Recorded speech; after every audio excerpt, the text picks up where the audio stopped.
na po ngayon? January 1st. Tapos, ang oras ay 8:26. Nagigising lang po namin kasi kagabi ay ano ba yan? Hinintay namin yung 12. Kami yung hindi naman kami yung last. Yung Vancouver is 3 hours late sa amin.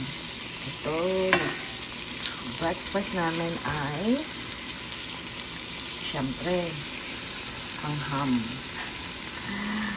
Yan, ginagamit ko na po yung cast iron na binigay ng aking anak. Regalo niya sa akin ay cast iron. So, ito po, ginagamit ko na. Tapos gawa tayo ng ham for breakfast. Tapos hot chocolate. Yan. My ham. Ito na po yan.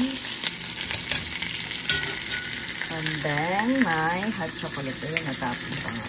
Hot chocolate. That's our breakfast for 2024. Ito na po yung ham.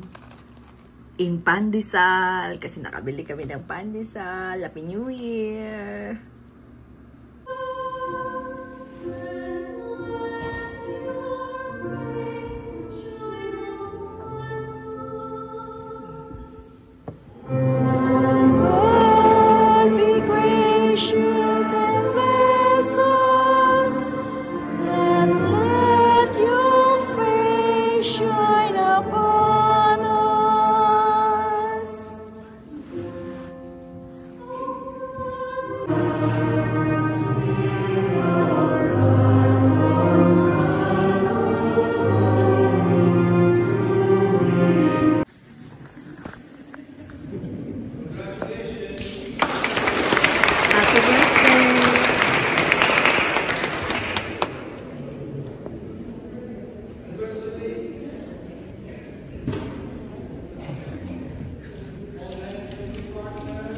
Si birthday girl. Ay!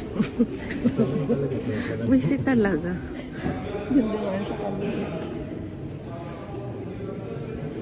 Birthday girl. Happy birthday.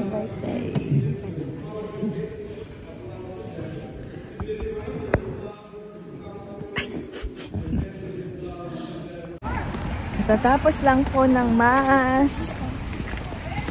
Happy New Year to all! Ayan, nandito po kami sa Assumption Church. Katatapos lang po ng Mass. Ayan, dito na po tayo sa parking. Ang gamit po namin ay Tita's car. Ayan. Ayan ang aming car.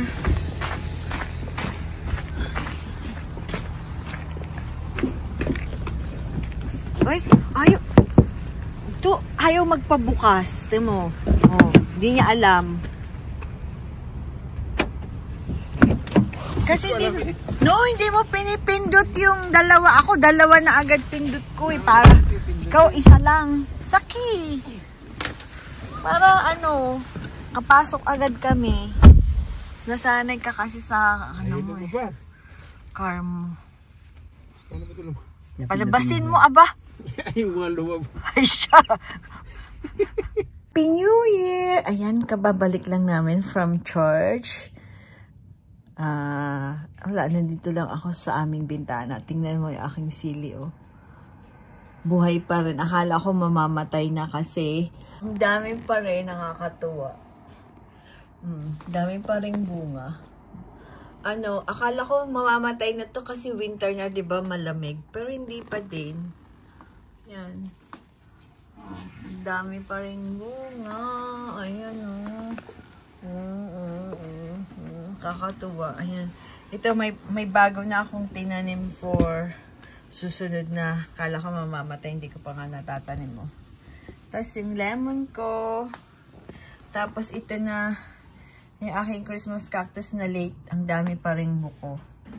Ayan. Ayan, oh. Pero late nga. Ang daming parating pang bulaklak. Sana matuloy. Yan. Happy New Year to everyone!